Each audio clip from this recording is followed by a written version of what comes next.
YS Rajasekhara Reddy 76వ జయంతి వేడుకలు party కార్యాలయంలో ఘనంగా నిర్వహించిన వైసీపీ శ్రేణులు.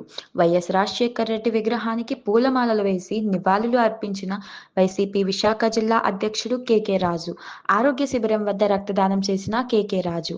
రాజశేఖర రెడ్డి సేవలు మరువలేనివి, ఆరోగ్యశ్రీ కార్యక్రమాల ప్రవేశపెట్టింది రాజశేఖర రెడ్డే అని గుర్తు చేసిన కె రాజు. వైసీపీ శ్రేణులంతా కలిసి పార్టీని బలోపేతం చేయాలన్న రాజ్యసభ సభ్యుడు గొల్ల బాబురావు, దిశ మార్చగలిగిన నాయకుడు రాజన్న అని కొనియాడిన శాసన మండలి సభ్యురాలు వరూది కళ్యాణి.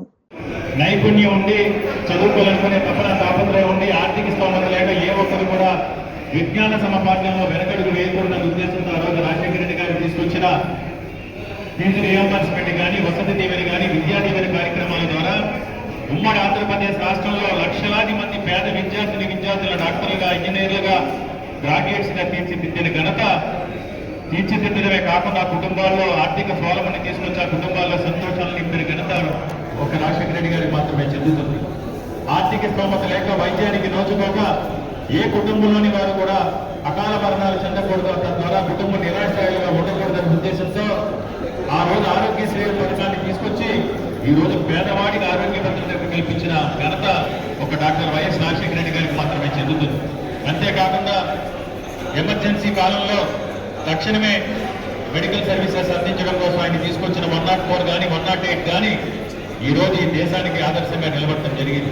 మహిళా సాధికారత విషయంలో డాక్టర్ అక్క చెల్లెమ్మలకు అండదండగా నిలబడి వేలాది కోట్ల రూపాయలు డాక్టర్ అక్క చెల్లెమ్మలకు ఆర్థిక సహాయాన్ని అందించి వారికి ఆర్థిక వెసులుబాటు కల్పించి, ఆర్థిక స్వావలంబన కల్పించి మహిళా సాధికారత సాధించిన ఘనత డాక్టర్ వైఎస్ రాజశేఖర రెడ్డి గారికి చెందుతుంది.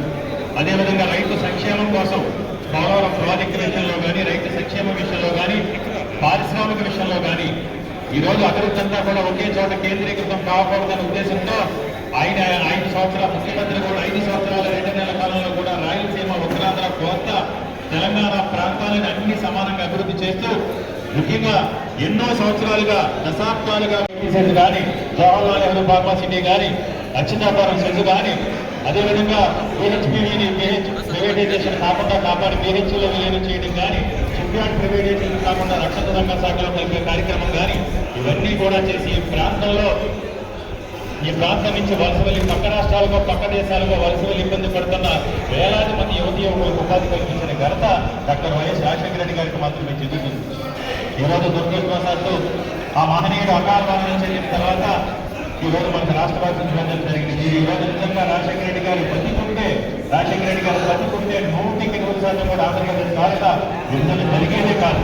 కానీ ఆయన మరణానంతరం రాజశేఖర రెడ్డి గారి ఆశయాలను, ఆలోచనలు, ఆయన సంస్కరణలో ముందుకు తీసుకెళ్లడం కోసం ఆ రోజు జగన్మోహన్ రెడ్డి గారి తండ్రి దగ్గర నుంచి కష్టపడి పనిచేయడం, మాట మీద నిలబడటం, ప్రజాసేవ చేయడమే లక్ష్యాలను వారసత్వంగా పుచ్చుకున్న జగన్మోహన్ రెడ్డి గారి వైఎస్ఆర్ కాంగ్రెస్ పార్టీని స్థాపించడం, ఈ వైఎస్ఆర్ కాంగ్రెస్ పార్టీ ఆధ్వర్యంలో 2019లో జగన్మోహన్ రెడ్డి గారి వైఎస్ఆర్ కాంగ్రెస్ పార్టీ అధికారంలోకి వచ్చిన తర్వాత ఆ రోజు రాజశేఖర రెడ్డి గారి సంక్షేమ మిషన్లో, విద్యారంగ మిషన్లో, వ్యవసాయ రంగ మిషన్లో, ఆ వైద్య రంగ మిషన్లో, పారిశ్రామిక రంగంలో రాజశేఖర రెడ్డి గారు 2 అడుగులు వేస్తే ఈరోజు జగన్మోహన్ రెడ్డి గారు 10 అడుగులు ముందుకు వేసి ఈ రాష్ట్రాన్ని అన్ని రంగాలను కూడా రాజశేఖర రెడ్డి గారి ఆశయాలు నెరవేరుస్తూ ఆయన ఆత్మకి సంపూర్ణ శాంతి చేకూరే విధంగా ఈ రాష్ట్రాన్ని జగన్మోహన్ రెడ్డి గారు అభివృద్ధి చేయడం జరిగింది. మళ్ళీ ఈ రోజు చూసాం మనం, మళ్ళీ మాయలతో, మోసాలతో వంచి అబద్ధ దశంచు హామీలతో ఈ కూటమి ప్రభుత్వం అధికారంలోకి వచ్చిన తర్వాత ఆ మహనీయులు చేసిన సేవల్ని తెలిపే విధంగా కేవలం రాజకీయ కోణంలో రాజ్యాంగ విలువల్ని కాలరాసి కూటమి ప్రభుత్వం ఈరోజు ఎలాంటి రాజకీయాలు చేస్తుందో మనం చూసాం. కాబట్టి మనందరం కూడా రాజశేఖర రెడ్డి గారి ఆశయ సాధన కోసం, రాజశేఖర రెడ్డి గారి ఆలోచనలు ముందుకు తీసుకెళ్లడం కోసం జగన్మోహన్ రెడ్డి గారి వెన్నింటి నడిచి రాజశేఖర రెడ్డి గారి యొక్క ఆలోచన, ఆశయాలను కూడా ముందుకు తీసుకెళ్లాలని మీరు విచ్చేసి మిమ్మల్ని అందరూ కూడా విజ్ఞప్తి చేస్తూ రాజశేఖర రెడ్డి గారికి ఘనమైన నియమాలు ఇస్తూ జోహార్ వైఎస్ఆర్. రాజశేఖర రెడ్డి గారి 76వ జయంతి సందర్భంగా సీనియర్ నాయకులు, పిఎస్సీ మెంబర్, రాజ్యసభ సభ్యులు శ్రీ గొల్ల బాబురావు గారు రాజశేఖర రెడ్డి గారు మహానుభావుడు, పేదల పిల్లిని, రైతు బాంధవుడు, గొప్ప మానవతావాది, దివంగత ముఖ్యమంత్రి డాక్టర్ రాజశేఖర రెడ్డి గారి యొక్క 76వ జయంత్యోత్సవాలు మన విశాఖపట్నంలోనే కాదు, రాష్ట్రంలో అన్ని గ్రామాల్లో అన్ని హృదయాల్లో ప్రతి ఒక్కరు కూడా ఈరోజు ఒక పండుగ దినోత్సవంలాగా చేసుకుంటున్నటువంటి ఈ చక్కటి సమావేశం. నేను 2-3 విషయాలు మాత్రమే చెప్తాను.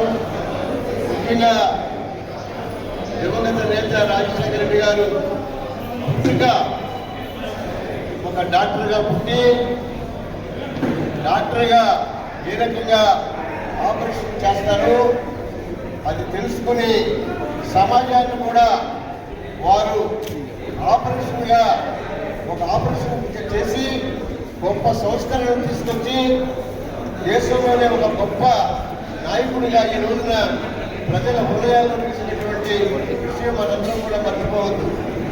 ముఖ్యంగా దివంగత ముఖ్యమంత్రి చేసినటువంటి అనేక సంస్కరణలో పేదల కోసం విద్య ఉంటేనే పేదరికం పోతే అని నమ్మినటువంటి మహానుభావుడు. ప్రతి ఒక్కరికి కూడా వైద్యం ఉంటేనే వారు చదువుకోగలరు, వారు ఒక మనిషిలాగా జీవించగలరనేటువంటి నమ్మినటువంటి వ్యక్తి. అన్నిటికన్నా మించి రైతులకు నిజంగా ఒక భరోసా ఇచ్చి రైతు మాఫీ తలపెట్టి రైతులందరికీ కూడా రుణమాఫీ చేసినటువంటి మహానుభావుడు. అది కాకుండా మహిళల కోసం మరి పావలా వడ్డీ కావచ్చు, లేకపోతే మహిళల కోసం అనేక సంక్షేమ పథకాలు సృష్టించి ఆ సంక్షేమ పథకాల ద్వారా మహిళా సాధికారత ఆయన వల్ల జరుగుతుంది అని చెప్పిన మహానుభావుడు డాక్టర్ రాజశేఖర రెడ్డి గారు.